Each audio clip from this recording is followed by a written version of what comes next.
আর চোপড়ার এই ঘটনায় এবার আপনাদের শোনাবো স্থানীয় তৃণমূল বিধায়কের মন্তব্য, যা ঘিরে তৈরি হয়েছে আরো বড় বিতর্ক।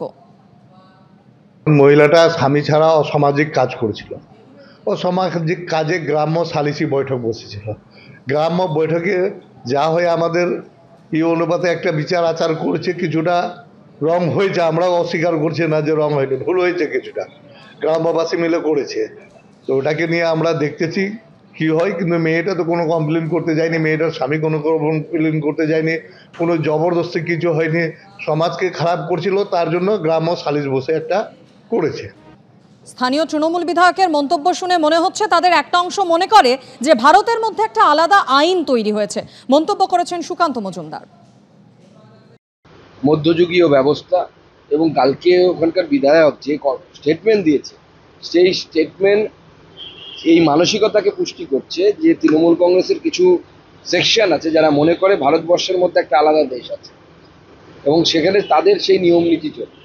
এটা চলতে পারে না। ভারতবর্ষের সংবিধান আছে, সেই সংবিধান অনুসারে দেশ চলবে। উত্তর দিনাজপুরের চোপড়ায় বিবাহ বহির্ভূত সম্পর্কের অভিযোগে সালিশি সভায় ডেকে তরুণীকে বেধড়ক মারধরের অভিযোগ। আর সেই ঘটনায় ইতিমধ্যেই এক তৃণমূল কর্মীকে গ্রেফতারও করা হয়েছে। এই ঘটনায় যুগলকে মারধরের ঘটনায় মুখ্যমন্ত্রীকে নিশানা করেছেন জেপি নাড্ডা। তিনি যেটা লিখছেন আপনাদের সামনে রেখেছি।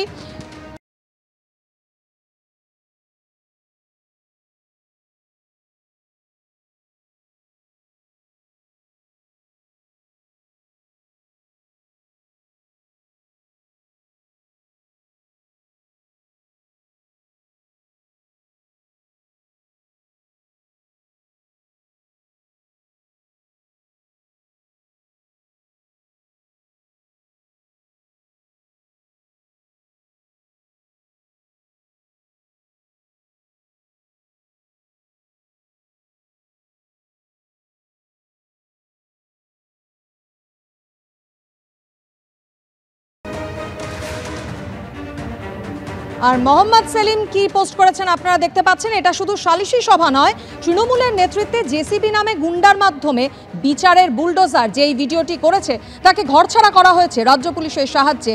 তৃণমূলের এটাই নিয়ম। পোস্ট মোহাম্মদ সেলিমের।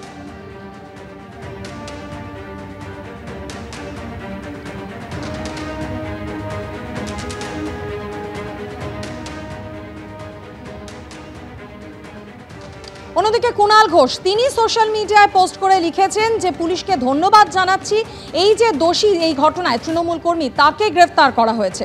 দেখুন তিনি কি লিখেছেন।